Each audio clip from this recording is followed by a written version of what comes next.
2015 was a great year for anime. We got several amazing shows with entirely new unexplored concepts and deep, heartwarming shows like Charlotte, Rampo Katan, The Asterisk War, Anti-Magic Academy, J.C. Green's Pupa Review, and that one show whose fanbase is so accepting to opinions that it hurts. One Punch Man! 2015 sucked ass, especially for anime. With the exception of maybe 5 or 6 shows, the rest of the year, from what I at least had seen, is either mediocre or absolute flaming garbage. The overall quality of animation got better, but the story writing got more lazy, messy, and less comprehensible as the year went on, which is saying something because Charlotte, which came out in summer, was pretty goddamn incomprehensible. Cancerous fan bases like the ones of Gakko Garashi, Tokyo Ghoul, and easily the most infamous Multiple Kicks Man oversaturated the medium and ridiculed all who had an opinion which differed from the masses. It was only that after the shows ended that fan bases, with the exception of Multiple Punch Mans, realized that once again, as always, Suridamis is always right. Not that that matters to these people since they're already hyping up every little thing relating to 2016, but I move on. Funny thing is, I've already been proven right for 2016 with the Berserk PV and the announcement that Gurren Lagann was just being re-aired, not remade, you doofuses. 2015 was also the year where we got 2 shitty shows that somehow made it into the top 15 on MAL, Your Lion Dog Shit and Not One Punch Man. And while the MAL score for a show might not mean anything to you, what it connotates sure as hell means something to me, because it means that the general standard for a good show has been lowered drastically, and it's because of these lowered standards that we will keep getting shitty guilt trips like Shigatsu and sometimes well animated but terribly executed shows like One Punch Man. You know what really sucked about this year though? The summer. My god, how the hell did everything, and I mean almost everything, become a train wreck? Charlotte, Gakko Garashi, Roka no Yusha to an extent, Gangsta, hell even Rampo Katan all showed some bit of promise at the beginning, but by the end of their runs, the only one that even deserved a 5 was Roka. They were all paced incorrectly, filled with various plot holes, and all ended absolutely atrociously. But like I said earlier, the first episodes of all these shows were extremely promising. It's just sad to see that so many interesting premises and well-executed first episodes went to waste. But do you know what was worse than anime in 2015? Oh, gaming. Oh boy. Let's go down the list, shall we? Zombie Studios, creator of Spec Ops: The Line, shut down in January. Sega moved their focus to digital games, which can be interpreted either way. EA shut down Maxis, creators of SimCity and Spore. The developer of Borderlands the pre-sequel was shut down by Take-Two Interactive. Silent Hills PT was confirmed to be in development, only to be shut down weeks later. Club Nintendo was ended. Phantom Dust got put on hold. E3 happened.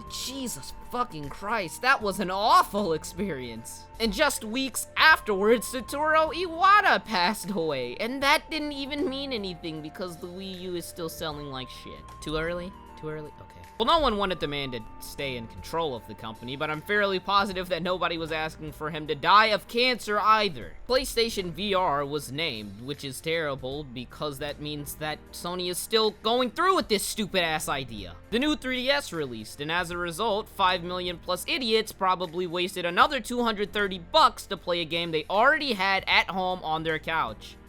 And that's just from the gaming news side of things. We didn't even talk about the games yet. Fallout 4 released in November, and 15 hours into the buggy, shitfully written, unplayable mess, the game finally gave up on me on the mission Hunter/Hunted, and I was forced to uninstall it because whenever I started it up, it would just crash and freeze my PC for a good ass 10 minutes. I was almost done forcing myself through that shitty game, Jesus Christ. Back to the 2015 sucked ass list. Devil's Third. Xenoblade Chronicles X released, and I logged 90 hours total on the game. 30 hours, however, were wasted because the save file corrupted and I had to start all over again. Then, once I finished the game, I got the shittiest plot twist of all time and sold that 6 out of 10 game. The ending wasn't even my only problem with the game. If you're curious about the rest, go check out Black Bond's channel. Aside from the soundtrack, we're in agreement with the rest of the game. Star Wars Battlefront released with, like, half of a season pass of content. Splatoon released only to be an unbalanced shooter with a 6-hour story mode that I had to skip.